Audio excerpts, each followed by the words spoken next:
Our objective is to defend the American people by eliminating imminent threats from the Iranian regime, a vicious group of very hard, terrible people. Its menacing activities directly endanger the United States, our troops, our bases overseas, and our allies throughout the world. For 47 years, the Iranian regime has chanted death to America and waged an unending campaign of bloodshed and mass murder, targeting the United States, our troops, and the innocent people in many, many countries. Among the regime's very first acts was to back a violent takeover of the U.S. Embassy in Tehran, holding dozens of American hostages for 444 days. In 1983, Iran's proxies carried out the Marine barracks bombing in Beirut that killed 241 American military personnel. In 2000, they knew and were probably involved with the attack on the USS Cole. Many died. Iranian forces killed and maimed hundreds of American service members in Iraq. The regime's proxies have continued to launch countless attacks against American forces stationed in the Middle East in recent years, as well as U.S. naval and commercial vessels in international shipping lanes. It's been mass terror, and we're not going to put up with it any longer. From Lebanon to Yemen and Syria to Iraq, the regime has armed, trained, and funded terrorist militias that have soaked the earth with blood and guts.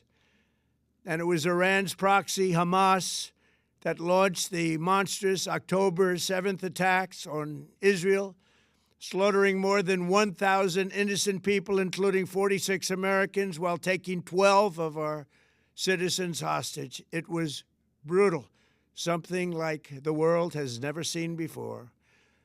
Iran is the world's #1 state sponsor of terror and just recently killed tens of thousands of its own citizens on the street as they protested. It has always been the policy of the United States, in particular my administration, that this terrorist regime can never have a nuclear weapon. I'll say it again, they can never have a nuclear weapon. That is why in Operation Midnight Hammer last June, we obliterated the regime's nuclear program at Fordow, Natanz, and Isfahan. After that attack, we warned them never to resume their malicious pursuit of nuclear weapons, and we sought repeatedly to make a deal. We tried. They wanted to do it. They didn't want to do it. Again, they wanted to do it. They didn't want to do it. They didn't know what was happening. They just wanted to practice evil. But Iran refused, just as it has for decades and decades. They've rejected every opportunity to renounce their nuclear ambitions, and we can't take it anymore.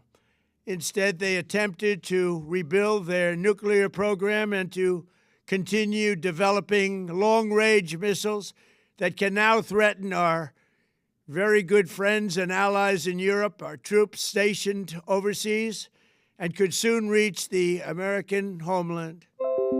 Just imagine how emboldened this regime would be if they ever had and actually were armed with nuclear weapons as a means to deliver their message.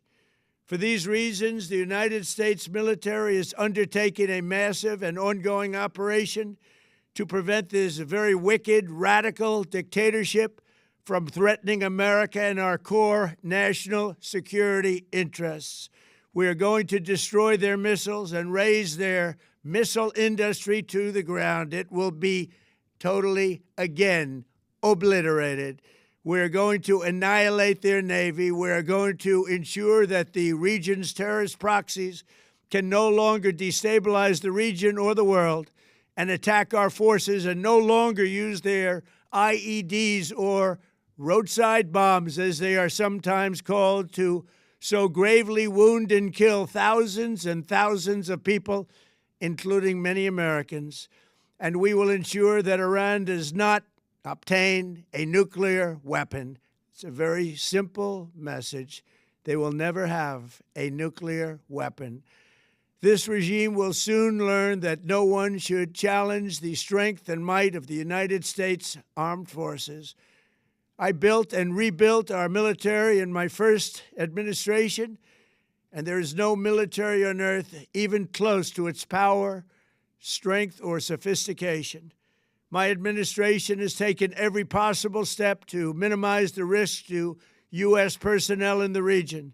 Even so, and I do not make this statement lightly, the Iranian regime seeks to kill. The lives of courageous American heroes may be lost, and we may have casualties. That often happens in war. But we're doing this not for now. We're doing this for the future, and it is a noble mission. We pray for every service member as they selflessly risk their lives to ensure that Americans and our children will never be threatened by a nuclear-armed Iran. We ask God to protect all of our heroes in harm's way, and we trust that, with His help, the men and women of the armed forces will prevail. We have the greatest in the world, and they will prevail. To the members of the Islamic Revolutionary Guard, the armed forces, and all of the police, I say tonight that you must lay down your weapons and have complete immunity, or, in the alternative, face certain death. So, lay down your arms. You will be treated fairly with total immunity, or you will face certain death. Finally, to the great proud people of Iran, I say tonight that the hour of your freedom is at hand. Stay sheltered. Don't leave your home. It's very dangerous outside. Bombs will be dropping everywhere. When we are finished, take over your government. It will be yours to take. This will be probably your only chance for generations. For many years, you have asked for America's help, but you never got it. No president was willing to do what I am willing to do tonight. Now you have a president who is giving you what you want. So let's see how you respond. America is backing you with overwhelming strength and devastating force. Now is the time to seize control of your destiny and to unleash the prosperous and glorious future that is close within your reach. This is the moment for action. Do not let it pass. May God bless the brave men and women of America's armed forces. May God bless the United States of America. May God bless you all. Thank you.